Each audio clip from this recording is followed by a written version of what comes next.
اور بے شک ہم نے حصول نصیحت کے لیے قرآن کو آسان کر دیا ہے، تو ہے کوئی نصیحت حاصل کرنے والا؟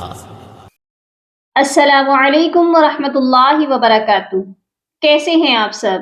میری دعا ہے اللہ تعالیٰ آپ کو صحت و عافیت کی اور ایمان کی بہترین حالت میں رکھیں۔ اللہ تعالیٰ آپ کے گرد ڈھونڈنے والے ہر شر کو خیر میں بدل دے، آمین یا رب العالمین۔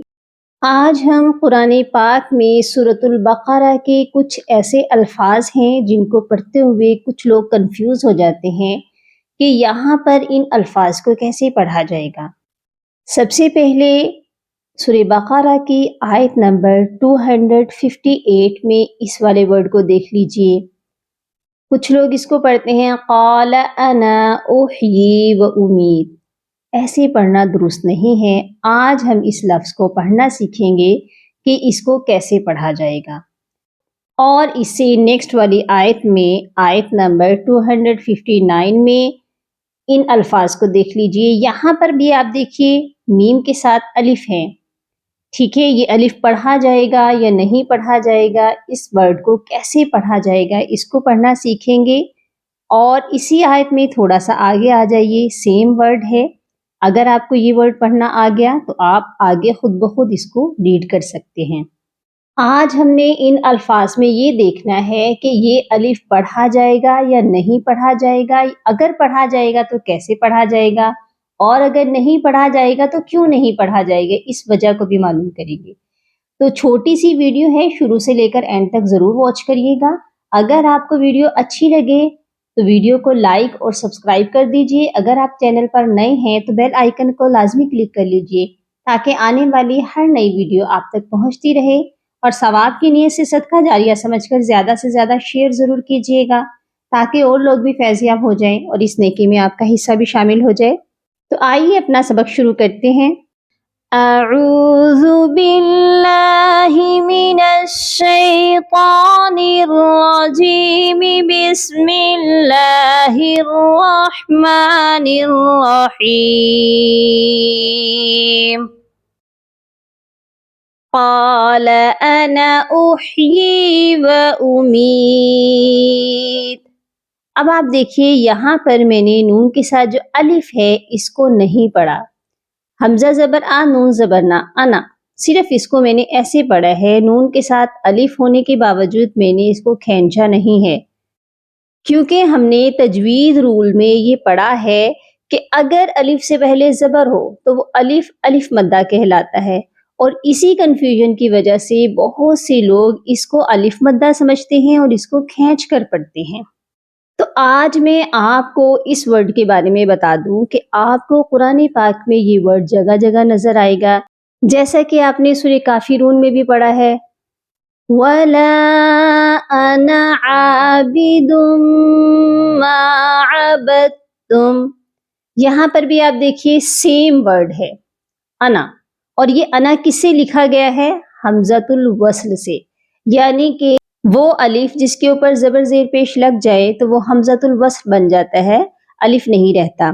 تو جب بھی آپ دیکھیں قرآن پاک میں انا ورڈ، پورا انا ورڈ لکھا آپ کو کہیں بھی ملے گا جو کہ حمزۃ الوصل سے سٹارٹ ہو رہا ہوگا، تو آپ نے اس چیز کو اپنے مائنڈ میں بٹھا لینا ہے کہ اس کے ساتھ جو الف ہوگا آپ نے اس الف کو نہیں پڑھنا۔ بس آپ نے اس چھوٹے سے ہنٹ کو یاد رکھنا ہے، ٹھیک ہے۔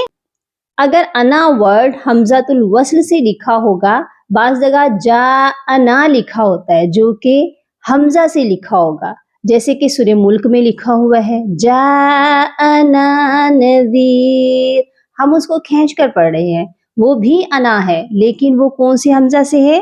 یہ اوریجنل حمزہ سے لکھا گیا ہے، اس کو ہم نے کھینچ کر پڑھنا ہے۔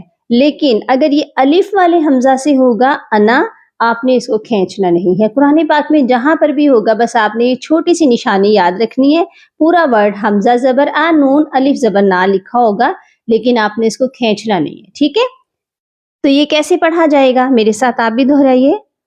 قال انا احیی و امید۔ اب آیت نمبر 259 میں اس والے ورڈ کو دیکھ لیجئے فَأَمَاتَهُ اللَّهُ، یہاں پر دیکھیے فا کے ساتھ الف کے اوپر زبر ہے، اس الف کو بھی ہم پڑھ رہے ہیں، یہ حمزۃ الوصل بن گیا ہے کیونکہ اس کے اوپر حرکت آ گئی ہے، اس کو ہم پڑھیں گے فا آ، ہم نے اس کو فا کر کے کھینچ کر نہیں پڑھنا۔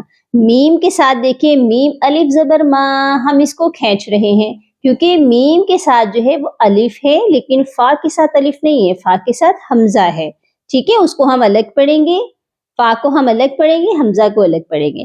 فَأَمَاتَ، اوکے، اللہ، ہا کو لام کے ساتھ ملائیں گے تو اللہ کے لام کو موٹا بھی کریں گے کیونکہ اللہ کے لام سے پہلے پیش ہے۔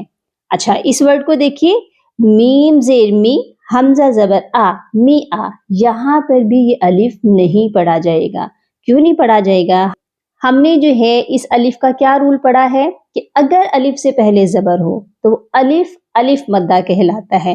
اب یہاں پر الف سے پہلے زبر تو نہیں ہے، یہاں پر الف سے پہلے کیا ہے؟ زیر ہے، تو اسی لیے یہ خالی حرف ہو گیا، اس کو ہم چھوڑ دیں گے، ٹھیک ہے، اس کو ہم نے پڑھنا ہی نہیں ہے۔ تو یہ کیسے پڑھا جائے گا؟ میم زیر می، حمزہ زبر آ، می آ، تا زبر تا، می آتا، اوکے۔ فَأَمَاتَهُ اللَّهُ مِئَةَ عَامٍ ثُمَّ بَعَثَهُ، پھر سے پڑھیے، فَأَمَاتَهُ اللَّهُ مِئَةَ عَامٍ ثُمَّ بَعَثَهُ، یہاں پر وقف ہو رہا ہے اور بہت سے لوگ اس وقف میں بھی غلطی کرتے ہیں، می آتا ثم بعثہ، ایسے ہی وقف کرتے ہیں۔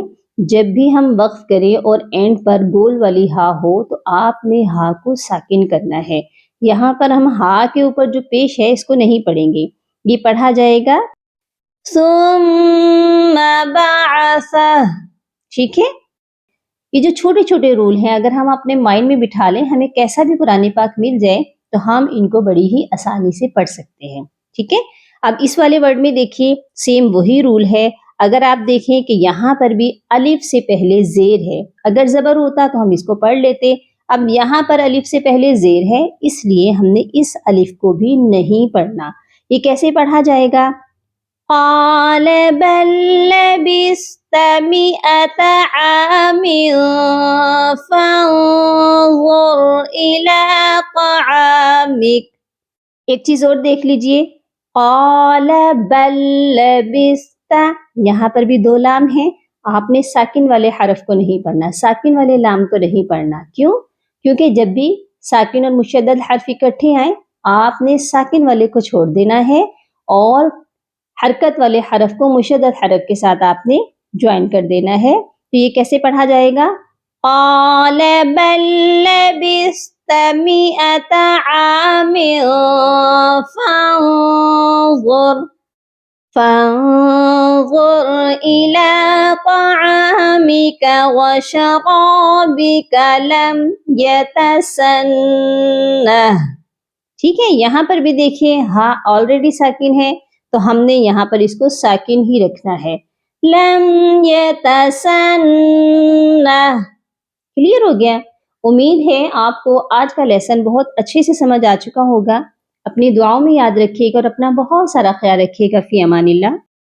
اللہم فقہنا فی الدین، اللہم بارک لنا فی اوقاتنا، سبحان ربک رب العزت عما یصفون، وسلام علی المرسلین، والحمد للہ رب العالمین۔